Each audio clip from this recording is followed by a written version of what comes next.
7 number question है। 8 question आया था 2019 में, जिसमें से हमने 6 क्वेश्चन कर चुके हैं। 7th क्वेश्चन क्या बोलता है, how is the efficient and affordable urban mass transport की to the rapid economic development of India. Okay, तो यहाँ पे क्वेश्चन जो है वो बात किसी कर रहा है, it is talking about mass transport. ठीक है, तो एक मास ट्रांसपोर्ट के पास क्या क्या चीज़ें होनी चाहिए, एक एफिशिएंट मास ट्रांसपोर्ट के पास क्या क्या चीज़ें होनी चाहिए, एक अच्छी मास ट्रांसपोर्ट के पास क्या क्या चीज़ें होनी चाहिए, देख लेते हैं। So a good mass transport should have affordability, it should have efficiency,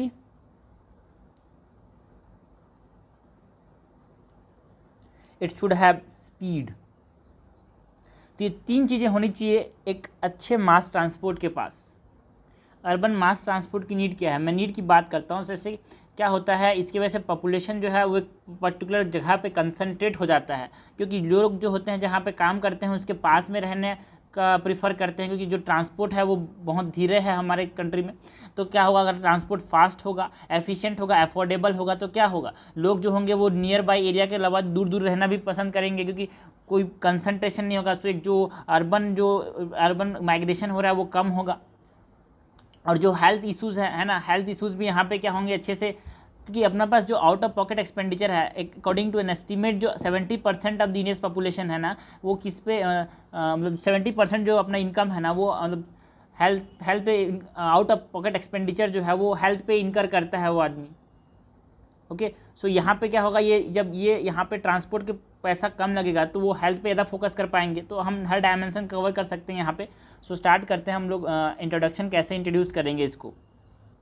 so introduce कर सकते हैं about mentioning about the urban mass transport, है ना। इसका एग्जांपल दे सकते हैं साथ ही साथ कि हम ये बोल सकते हैं कि कैसे दिल्ली मेट्रो ने रिवॉल्यूशनराइज कर दिया, है ना, ट्रांसपोर्ट की इंडिया को, जो ट्रांसपोर्ट है इंडिया में, है ना। हम ये बता सकते हैं कि कैसे जो इसके वजह से जो रैपिड अर्बनाइजेशन हो रहा है उसको कैसे हम कर्व कर सकते हैं with the help of urban mass transport, है ना। इससे हम एक एस्टीमेट बता सकते हैं कि कैसे जो कंसंट्रेशन हो रहा है पीपल्स का अर्बन एरियाज़ में, जो कि हम एग्जांपल दे सकते हैं कि 30 मिलियन मतलब 30 करोड़ जो लोग होंगे वो 2050 तक अर्बन रेसिडेंट होंगे। ओके, तो ये प्रॉब्लम को सॉल्व करने में हेल्प क्या करेगा, अर्बन मास ट्रांसपोर्ट हेल्प करेगा। उसके बाद हम जब बॉडी की तरफ मूव करेंगे तो यहाँ पे हम बात कर सकते हैं पॉइंट्स की रिलेटेड टू व्हाट, है ना, कैसे ये एफिशिएंट इसको अफोर्डेबल बना सकते हैं, और ये कैसे अफोर्डेबिलिटी और इसकी जो एफिशिएंसी है वो कैसे रैपिड डेवलपमेंट में अपना इंपॉर्टेंट रोल प्ले करेगी। उसके बाद हम यहाँ पे ये बता सकते हैं कि कैसे ये एनहांस करेगा लेबर एक्सेसिबिलिटी को, मतलब दूर से लोग जो होंगे वो क्या कर पाएंगे, जहाँ पे काम करते हैं वहाँ तक आसानी से और जल्दी पहुँच पाएंगे। It will increase the productive man hour, क्योंकि जो लोग का ट्रांसपोर्ट का जो खर्चा होता है वो बच जाएगा, और जो ट्रांसपोर्ट का जो टाइम है वो भी बच जाएगा, है ना। हेल्थ बेनिफिट आने वाले हैं, क्योंकि यहाँ पे जो आउट ऑफ पॉकेट एक्सपेंडिचर है लोगों का वो ट्रांसपोर्ट के अलावा भी हेल्थ पे बहुत ज़्यादा जाता है, तो हेल्थ पे फोकस करेगा वो आदमी, and it will reduce pollution. Okay, and also it will leads to green economy, है ना। ये इंक्लूजन होगा all the class of the people. Okay, so this can be the points that you can include in the body part. उसके बाद इसमें example दे सकते हो आप मेट्रो का, दिल्ली मेट्रो का, है ना, बेंगलुरु और मुंबई का, कि कैसे उसने क्या किया, जो फास्ट फेस था उसका फेस को बढ़ा दिया डेवलपमेंट का इन सिटीज़ के अंदर। उसके बाद हम गवर्नमेंट के एफर्ट्स की बात कर सकते हैं, like the national e mobility plan, है ना, पब्लिक बाईसाइकिल शेयरिंग प्लान। तो इनको ब्रीफ में बताने की जरूरत है, अपने को ज़्यादा एक्सप्लेन नहीं करना है, इनको ब्रीफ में बताना है, ठीक है। इस क्वेश्चन के अंदर अब एक और चीज़ कर सकते हैं, यहाँ पे हम सिटी के बारे में मेंशन कर सकते हैं।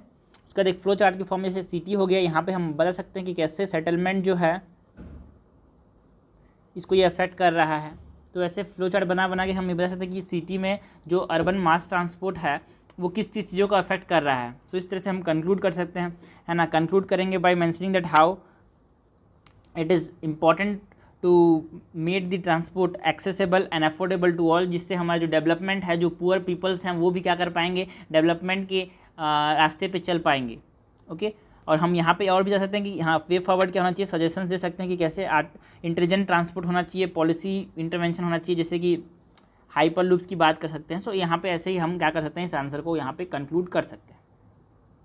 और यहाँ पे जो फ्लो चार्ट है, यहाँ पे ये मैं फिर से बताता हूँ, यहाँ पे सिटी सेटलमेंट जो है वो कैसे बन पाएगा, due to transport system. Okay, so this is all about this question. Okay, next question क्या है, how the how do ocean current and water masses differ in their impact on marine life and coastal environment. Okay, so हमको बात करनी है कि how do ocean current and water masses differ in what, in their impact on marine life and in their impact on coastal environment.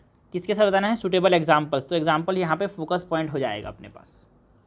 इस question को हम क्या कर सकते हैं, इस क्वेश्चन को हम इंट्रोड्यूस कर सकते हैं by mentioning what is ocean current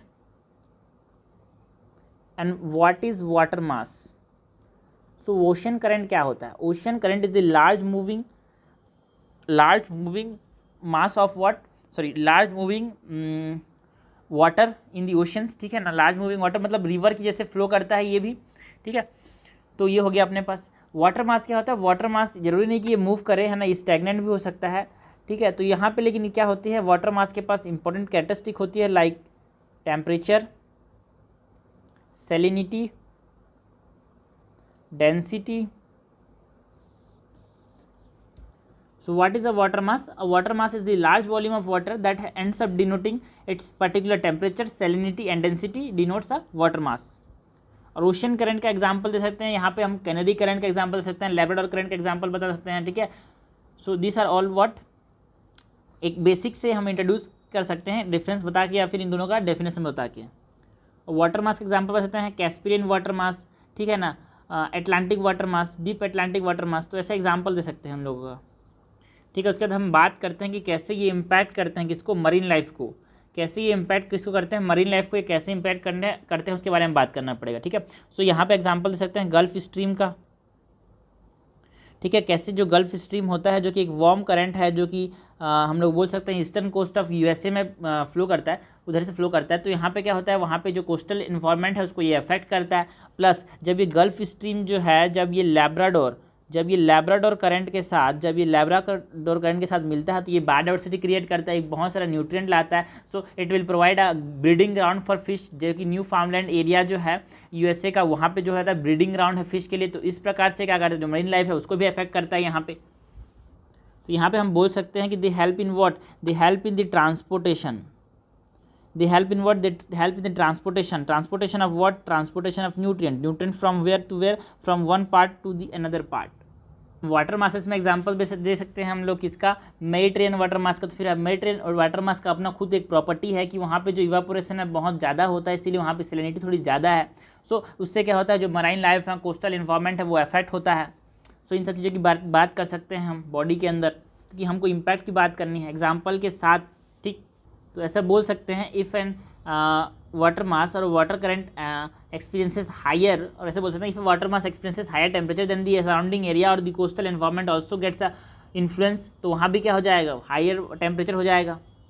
तो ओशन करंट के लिए सबसे इंपॉर्टेंट ये है कि यहाँ पे ये फ्लो करते हैं अक्रॉस द कॉन्टिनेंट। ठीक है ना, मतलब अक्रॉस द ओशन ये मूव करते हैं। और एक जो डायग्राम है जिससे हम समझ सकते हैं कि कैसे ये मूव करते हैं वो ये है। ठीक है, सो इसके जो आंसर का अप्रोच होगा वो अप्रोच कैसा होगा, इंट्रोडक्शन, बॉडी और कंक्लूजन की फॉर्म में होगा। सो इंट्रोड्यूस करेंगे by mentioning what are ocean currents and what are water masses. ठीक है, तो एग्जांपल दे सकते हैं वाटर मासेस का like the Mediterranean water mass, Antarctic bottom water mass. ठीक है, तो यहाँ पे हम क्या कर सकते हैं, डायग्राम बना के भी एक मेंशन कर सकते हैं। यहाँ पे अगर वर्ल्ड मैप का टाइम हुआ तो प्रैक्टिस होनी जरूरी है, इसके लिए एक डब्बे बना के उसमें हम वर्ल्ड मैप बना सकते हैं ऐसे करके, है ना। हम यहाँ पे छोटा सा एक वर्ल्ड मैप बना के यहाँ पे हम चीज़ों को बता सकते हैं कि यहाँ पे कौन सा वाटर ओशन करंट है, यहाँ पे कौन सा ओशन करंट है, यहाँ पे कौन सा ओशन करंट है, ये कर सकते हैं। या फिर इतना टाइम नहीं हुआ तो एक छोटा सा कॉन्टिनेंट बना के इसमें एक ऐसे वाटर का फ्लो बता के इसको बता सकते हैं कि ये ओशन करंट है। देखो भाई, ये चीज़ें जो है ना वो छोटी छोटी चीज़ें हैं, बट ये जो है ना रिप्रेजेंटेशन कुछ ऐसा करती हैं कि टेक्स्ट नहीं हो। देखो आपको भी मैं कोई किताब दूँ जिसमें सिर्फ टेक्स्ट हो, उसको आप पढ़ना चाहोगे कि ऐसा किताब जिसमें टेक्स्ट प्लस इमेज हो, तो टेक्स्ट प्लस इमेज को ज़्यादा प्रीफर करोगे ना। बस एग्जामिनर भी वो भी इंसान है, तो एग्जामिनर भी क्या करता है, सिर्फ जो जहाँ पे जिस आंसर में सिर्फ टेक्स्ट है उसको भी वो पढ़ने का मन नहीं करता। ठीक है ना, वो भी टेंशन में वहाँ पे एग्जाम में चेक करता रहता है। तो उसको अगर जहाँ पे टेक्स्ट भी दिखेगा, इमेज भी दिखेगा, तो उसको क्या हो जाएगा, क्यूरियोसिटी जाग जाएगी, हाँ भाई चलो पढ़ के देखते हैं क्या लिखा इस आदमी ने। तो जिससे मार्क्स भी ज़्यादा मिलेंगे, प्रेजेंटेशन भी ज़्यादा होगा और आपके लिए भी बेहतर होगा हर टॉपिक में, चाहे वो जीएस पेपर 1 2 3 4 ऑप्शनल ऐसे सब ऐसे में तो ठीक है, लेकिन हाँ सब जगह यहाँ पे ये अप्लाई करना चाहिए। ओके, तो ये हो गया इंट्रोडक्शन। उसके बाद जब बॉडी की बात करेंगे तो हमको क्या करना चाहिए, यहाँ पे कैरेक्टरिस्टिक की बात करेंगे, what are the characteristic of ocean masses और what are the characteristic of water masses and ocean currents, है ना। इसको फ्लो चार्ट की फॉर्म में हम बता सकते हैं। उसके बाद हम क्या करेंगे, डिफ्रेंशिएट करेंगे, मतलब डिफ्रेंशिएटिंग इम्पैक्ट्स की बात करेंगे, करंट का, वाटर मासेस का, ठीक है ना। तो यहाँ पे हम बात कर सकते हैं कैसे जब ये दोनों मिलते हैं आपस में, ठीक है ना। जैसे कि हमने क्या बात की, लेब्राडोर करंट की बात की, है ना, हमने किसकी बात की, यहाँ पे जो बात की थी हमने लेब्राडोर करंट की, गल्फ स्ट्रीम की बात की। जब जैसे ही आपस में मिलते हैं, तो क्या होता है, फाइटोप्लैंक्टन को बहुत ज़्यादा ग्रोथ होता है। जब फाइटोप्लैंक्टन को बहुत ज़्यादा ग्रोथ होता है तो फिशिंग ग्राउंड तो बनता ही बनता है। जो फाइटोप्लैंक्टन होते हैं ना, वो क्या करते हैं, वो ऑक्सीजन रिलीज करते हैं, कार्बन डाइऑक्साइड लेते हैं, ऑक्सीजन रिलीज करते हैं। तो उससे क्या होगा, जो मैरीन लाइफ है वो भी अच्छा, वहाँ पे जो बायोडाइवर्सिटी वो भी बढ़ेगी। तो यहाँ पे हम बात कर सकते हैं कि how they play an important role in carbon and nutrient cycling, है ना। एग्जाम्पल देके हम बात कर सकते हैं कैसे कोस्टल वाटर कोरल्स को ये डेवलप करने में हेल्प करते हैं, कैसे ये सपोर्ट करते हैं डीप सी इकोसिस्टम को। So this can be written in the answer. उसके बाद जब हम कंक्लूड करेंगे तो कंक्लूड करेंगे by mentioning that how they maintain what, how they maintain equilibrium. So ये मराइन इकोसिस्टम में इक्विलिब्रियम कैसे मेंटेन करते हैं इसके बारे में बोल के हम क्या कर सकते हैं, यहाँ पे इसको कंक्लूड कर सकते हैं। और थोड़ा सा कंसर्न की बात कर सकते हैं कि आज they are got damage, they ऐसे बोल सकते हैं कि दे आर गेटिंग डिस्ट्रॉयड और डैमेज, ऐसे बोल सकते हैं कि हाँ, how climate change is affecting what biodiversity and they need to address them, ठीक है ना। तो इक्विलिब्रियम मेंटेन करने में हेल्प करते हैं। तो लॉन्ग रन में इनको प्रोटेक्ट करना चाहिए, जिससे क्या होगा, अपने इकोसिस्टम के लिए बहुत बेहतर होगा। So this are the questions, 8 question आए थे, ठीक है, 2019 में, जिसमें से हमने बात की तो मेनली जो था ना बेसिक, अगर हम बात करें सिलेबस की, तो सिलेबस में बेसिक जो चीज़ थी वो कहाँ से थी, ये बेसिक जो थी नेचुरल रिसोर्सेज थे। और हमने बात की यहाँ पे नेचुरल रिसोर्स से मेन क्वेश्चंस थे। और बोल सकते हैं यहाँ पे जो geographical features and their location changes in critical geographical features, इस पार्ट से था। सो यहाँ पे जो मेन क्वेश्चन है आपको समझना चाहिए कि सिलेबस से ही क्वेश्चन आ रहा है, तो सिलेबस को अपने को प्रिपेयर करना है, हर पॉइंट जो वहाँ पे मेंशन है उसका आंसर प्रिपेयर करना है, उसके क्वेश्चन अपने को पता होना चाहिए, ठीक है। सो इस प्रकार से हम क्या कर सकते हैं, मेंटेन कर सकते हैं अपने आंसर्स को और क्वेश्चंस को। आपको ये समझ आना चाहिए कि जो प्रीलिम्स है, प्रीलिम्स इज नॉट प्रिडिक्टेबल। आप प्रीलिम्स में कौन सा पेपर आएगा, कौन सा क्वेश्चन आएगा आप बता नहीं सकते, बट मेंस इज प्रिडिक्टेबल। यहाँ पे आप बता सकते हैं कि कौन सा क्वेश्चन आएगा। तो हमको ये कोशिश करनी चाहिए कि हाँ, जैसे ज़्यादा प्रीवियस ईयर क्वेश्चन बनाए, सिलेबस के जो पॉइंट्स हैं उसको हम शॉर्ट नोट्स बनाए उसके ऊपर, और जो हाँ उसके बाद ज़्यादा से टेस्ट सीरीज दें। और इसके बाद हमारे पास एक चीज़ और होनी चाहिए कि उनको रिवाइज़ करें बार बार, ओके।